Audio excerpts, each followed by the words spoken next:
A long, long time ago, something interesting happened to proto-humans on our way to becoming humans. And that is we split along gender lines. What does this mean? Men went out to hunt and got fat and protein. Women gathered and got stuff they could dig up out of the ground, like nuts and roots and whatever other vegetables they could find. This allowed humans to live in a lot different areas, a lot different environments. Every other animal is restricted to a certain geographic area because that's where all its food lives. But humans can live anywhere. This added another level of complexity to our instincts. We come pre-programmed with a ton of instincts, and each instinct has two sides to it.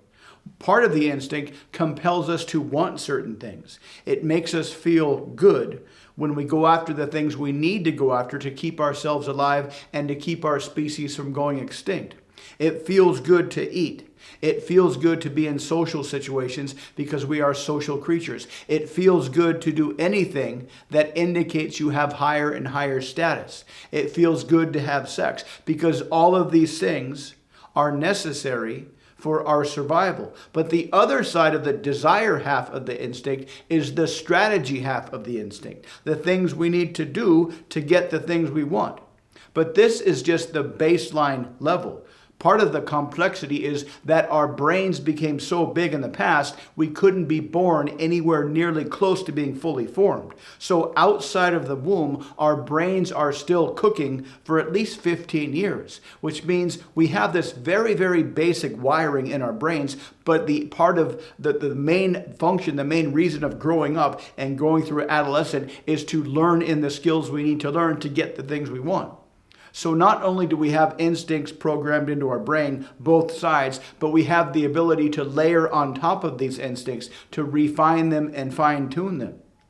And this happens by modeling other people, by being around other people that are doing things that you want to do. This is the easiest way to learn something, to just be around people that are doing something that you want to do and just unconsciously soak up the skills you need to learn to get what you want. That's the first level of complexity. But the other level of complexity is when we split along gender lines and we could spread out all over the world, meaning we had to learn all kinds of ways to acquire resources. We had to learn all kinds of ways to track and hunt different animals and eventually learn how to grow food out of the ground.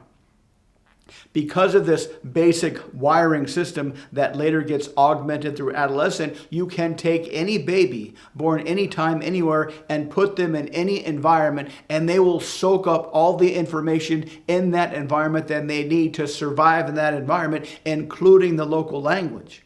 This was Noam Chomsky's insight. We have this kind of basic language wiring in our brain, but growing up, our language wiring gets calibrated to the local language. Similarly, we have these basic instincts wired into our brain, but as we grow up, these instincts get calibrated to our local system. You can take any baby born anytime, anywhere in the world, 1,000 years ago, 1,000 years in the future, and take them from now and put them in that new environment, and they will soak up everything they need to learn to thrive in that environment. And that is essentially the purpose of life in a very general way, to learn as many skills as you can. To learn as many skills as you can, to acquire as many desires as you can. That is the purpose of life.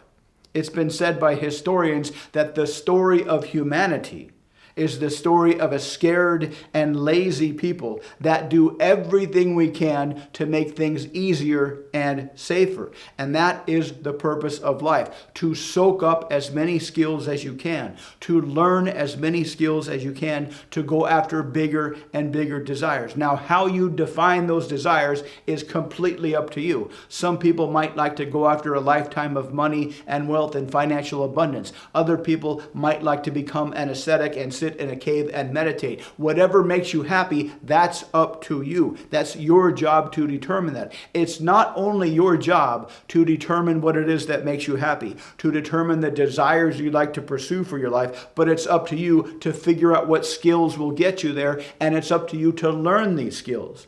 And there's really a couple of ways you can learn skills. One is through modeling, by being around people who can already do what you want to do and soak up their behavior subconsciously. Two, and more effectively, is to take action in the world and get feedback from the results of your action, both good and bad. That will tell you what to do. So basically, the secret of life is very, very simple. Number one is figure out what you want. Figure out your ambitions. Have a direction in your life and start moving in that direction. And that is all you need to do, is take action, because every action you take will get you feedback, both positive and negative, and both positive and negative feedback will go into your mind-body system and build up your intuition to keep you going further and further and further. And along the way, you will meet people.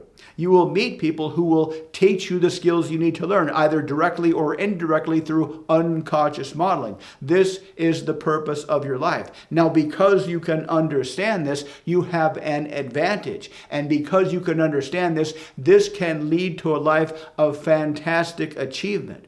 Most people are never aware how to leverage these ideas to build a life that you want, to build a life that you can enjoy. But because of your unique characteristics, because of your unique experience, because of the things you've gone through in your life, because of the things you've learned in your life, you are more equipped to achieve what you want.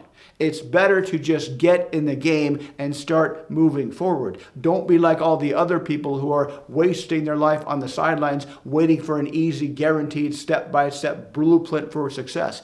Get in the game and get feedback. Plenty of psychologists have said that this is the only way to achieve success, to get results from the world, to learn while you're doing things. Some people claim that they need more data before they need to get started, but that's a paradox, because the best data comes after you get started, when you don't know what you're doing. So this is the purpose of your life, dear viewer. Now it's up to you. Will you get in the game and learn what you need to learn and continue to improve your skills and get closer and closer to your ambition? Or will you wait on the sidelines like most everybody else today and just have an average life and call it good? It's completely up to you, dear viewer. Take action today and don't look back.